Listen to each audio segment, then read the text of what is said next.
And here is some basic movements. In Tai Chi Chuan, we have specific terms of body postures, I should say. Some of the common, some of the must do are you place your tongue, the tip of the tongue, underneath your front teeth. So you would never bite your tongue because you place it behind your teeth. And secondly, in Qigong aspect, it connects your Ren meridian and Du meridian. So it connects what we call a small cycle of your Qigong, which is something I should talk about in my Qigong and Reiki session. But this is what we do in a Chinese form of martial art. You relax your shoulders. So for the beginners, especially men's, we are so used to bring up our chests and stood up like sort of straight and looks strong and powerful, but instead you're opening up your chest, you're bringing in your shoulders backward, and you are bending your spine. And then you most likely stood up straight, and more people stand up like this, which is totally the opposite of Tai Chi Chuan. In Tai Chi Chuan, you are in a state of calm and relax. So you relax your neck, and more you want to bring up you stretch out your spine, especially the C1 to C7 of your spinal cord, and then eventually your Bai Hui meridian echo point will point upward. Most likely when we stood, it points at an angle like this, and you straight up, it points upward. It's more on especially the people who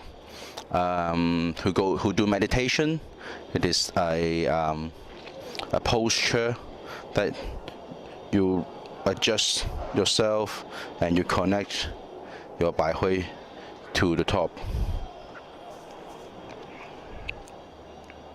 and relax your shoulders. Okay, but you are not doing this. This is a round shoulder, which is not right, even though in the beginners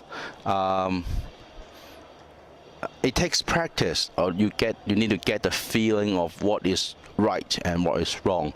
When you've one of the practical way to define which posture is correct or incorrect is if you can maintain it during the movement of Tai Chi Chuan and you feel it comfortable, then that's a correct position. Of course, you really need to adjust it. Some people just get used to it, and he or she may feel, oh, that's all right. I'm doing it quite comfortably, simply because they get used to it. But the posture is just incorrect.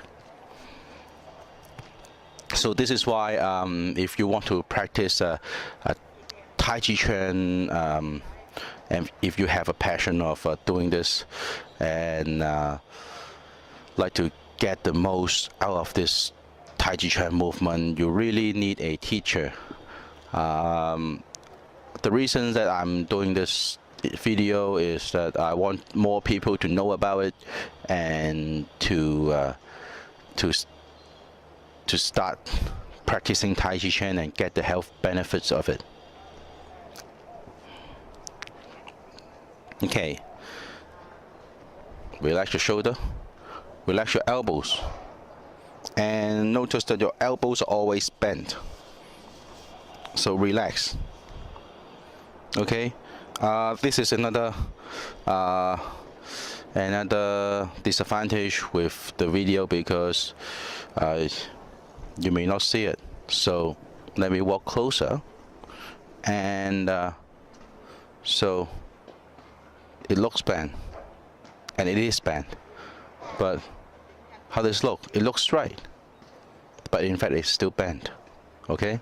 So in the future videos in Tai Chi Chuan, even if you have seen, say, like this or like this, even though you may not see it is bent, it's relaxed elbows, it is in fact. So in the whole form of Tai Chi Chuan, you never do this. Never straighten your joints, especially elbow joints,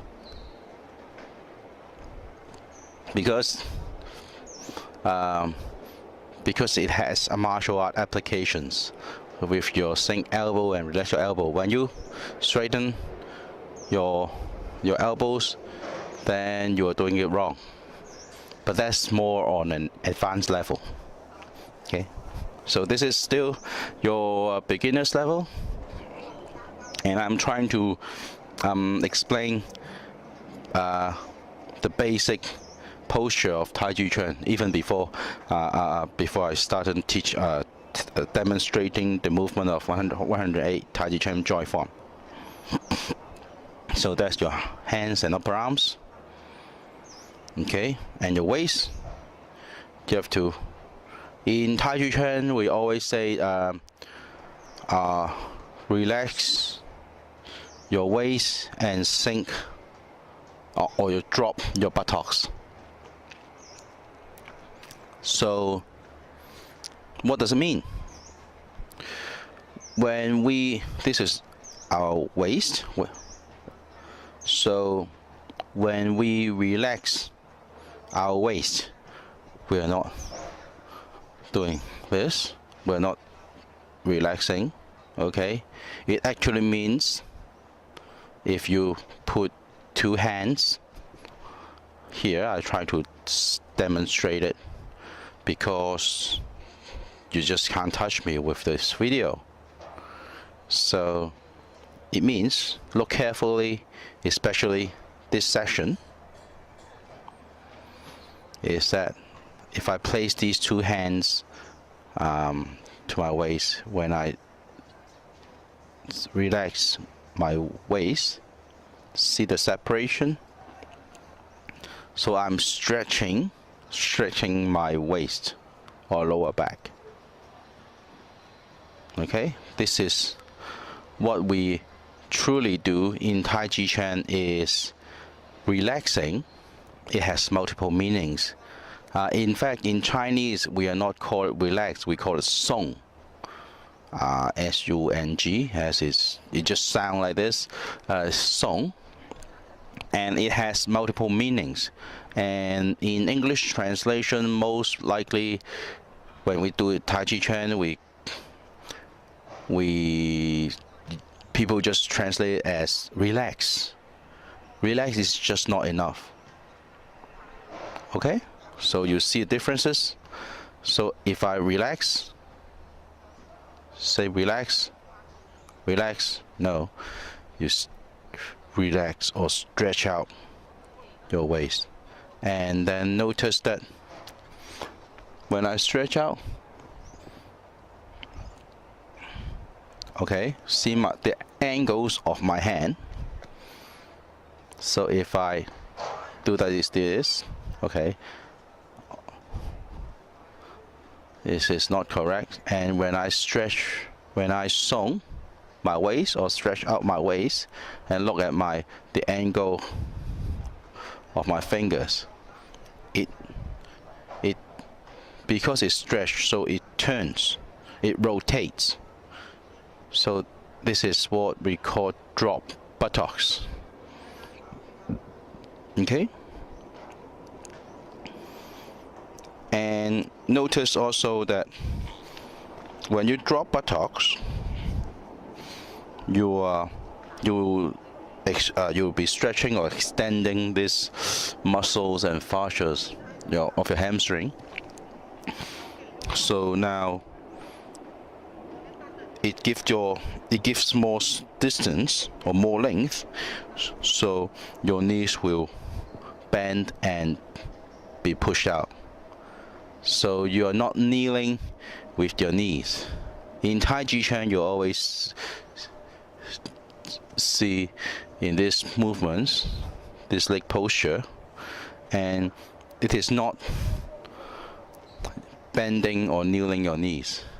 You're doing this because you're stretching your waist, drop a buttock, so it's lengthen your hamstrings, and then it pushed out your knees, so it bent.